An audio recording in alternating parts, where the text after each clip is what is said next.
So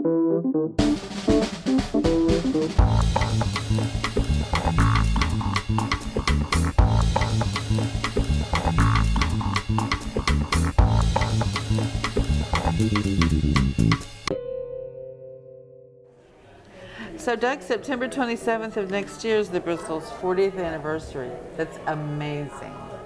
That is amazing. I mean, the Bristol has really stood the test of time. I mean, so many trends and this and that. I mean, to be in business for 40 years and to have grown your business so much in 40 years, what's your secret?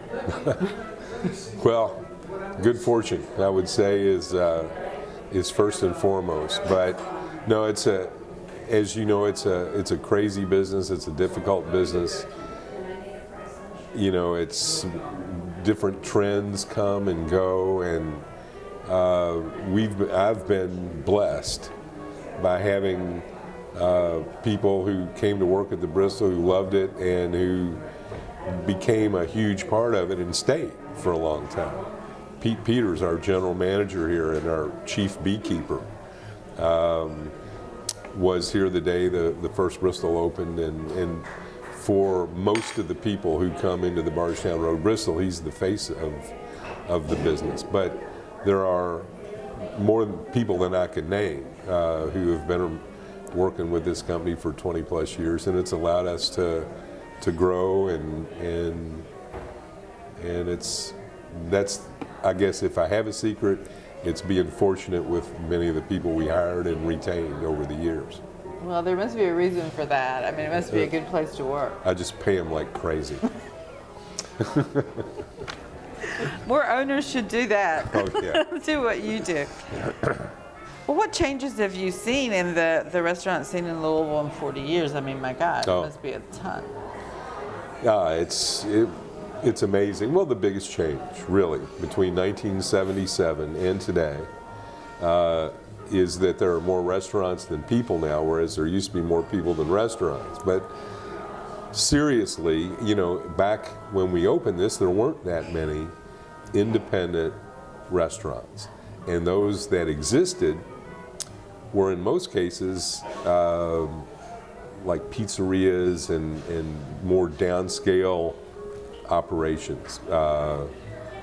And you know, the fact that people stopped cooking at home as much and started eating out more gave rise to, you know, the different assortment of restaurants. I mean, they're like snowflakes. There's every kind of restaurant now to appeal to every kind of taste, and people just don't cook at home as much. So I think that's really the biggest change.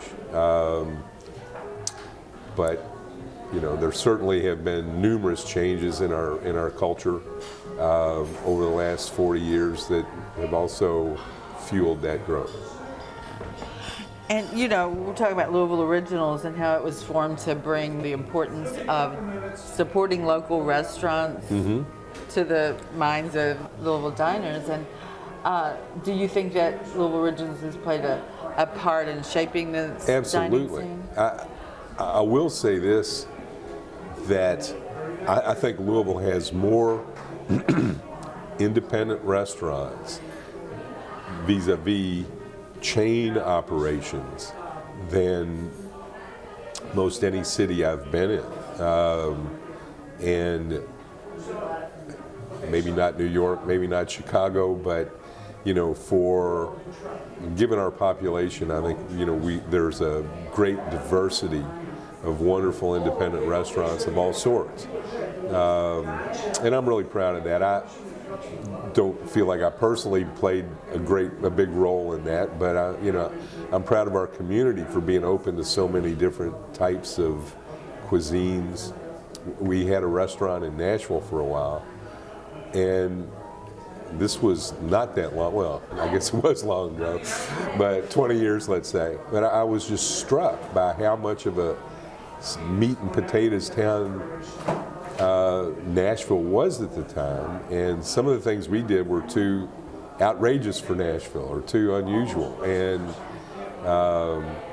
but now that's changed. Nashville has a growing scene like Louisville does. But I think Louisville's kind of ahead of its time for a city its size.